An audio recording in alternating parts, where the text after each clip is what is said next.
அனைவருக்கும் வணக்கம். என் பேர் அர்னால்டு தியாகு. இந்த ரகுராம் திரைப்படம் எனக்கு முதல் படம். இதில் வந்து பார்த்திங்கன்னா என்னோடய குருவான திரு சைனு டேரக்டர் அவங்களுக்கு முதல் வணக்கம் தெரிவிச்சுக்கிட்டு என் பேச்சு தொடர்றேன். இந்த படம் வந்து அண்ணன் கதாநாயகனாக ஆதேஷ் பாலனை பண்ணியிருக்காங்க. அவங்களுக்கு வந்து இது 100வது திரைப்படம். அண்ணா வந்து தன்னோட திரைப்படம் ஃபுல்லாக முழு எஃபோர்ட்டு வேறு லெவலில் சிறப்பாக பண்ணியிருக்காங்க. ஹீரோயின் ஆதிஷ்மா மேம் ஒவ்வொரு ஃபைட்ஸுக்கும் செதுக்கியிருக்காங்க வேறு லெவலில். படத்தில் வந்து பார்த்திங்கன்னா சம்பத்ராம் பண்ண வந்தாங்க. அண்ணனை பார்த்து நான் அரண்டு போயிருந்தேன். அண்ணனோட ஃபிட்னஸ் அன்றைக்கே முதல் நாள் பார்த்து கூப்பிட்டு சொல்லிட்டேன், நான் ஆள் மாசாக இருக்கீங்க, உண்மையிலே வந்து உங்களை மாதிரி ஃபிட்டாக நான் ட்ரை பண்ணுறேன் கண்டிப்பாக. அப்புறம் Vinitha madam co producer madam வந்து பார்த்திங்கன்னா இந்த படத்தில் எனக்கு வாய்ப்பளித்தாங்க. ஸோ அவங்களுக்கும் நன்றி தெரிவித்துக்கிறேன். ப்ரொடியூசர் கேப்டன் சேட்டா, மிலிட்ரி மேன், டிசிப்ளின் அப்படிங்கிறது சேட்டாட்ட நான் லேர்ன் பண்ணிகிட்ருக்கேன்.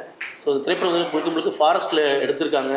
ஸோ கேரளா ஃபாரஸ்ட் பற்றி நான் பயந்துட்டு இருப்பேன். பட் இப்போ அந்த பயமே இல்லை, சூப்பராக இருக்குது. எங்களுக்கு வந்து பார்த்திங்கன்னா எனி டைம் இந்த ஃபுட்டு தேவையான ஃபெசிலிட்டிஸ், கார் டிரைவிங் ஃபெசிலிட்டி எல்லாமே பக்கத்தையும் அரேஞ்ச் பண்ணி கொடுத்துருந்தாங்க. ஸோ எந்தவித குறையும் இல்லாமல் இந்த படம் வந்து டான்ஸ்லேருந்து பார்த்திங்கன்னா காட்டில் ஒரு சில சாங்ஸ் எடுத்திருந்தாங்க. ஸோ நைட் ஃபுல்லாக பண்ணியிருந்தாங்க. சூப்பராக இருந்தது சாங்ஸு.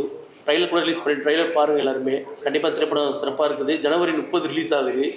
அது தவிர இந்த திரைப்படத்தில் எனது மகள் வந்து பார்த்திங்கன்னா இனிய தியா, அவள் அரசின்னு ஒரு கேரக்டர் பண்ணியிருக்காங்க. கண்டிப்பாக இது ஒரு குடும்பத்தோடு எல்லோரும் சந்தோஷமாக போய் பார்க்குற ஒரு திரைப்படம். வெற்றியடையும், மக்கள் வந்து திருப்தியாக இருப்பாங்க.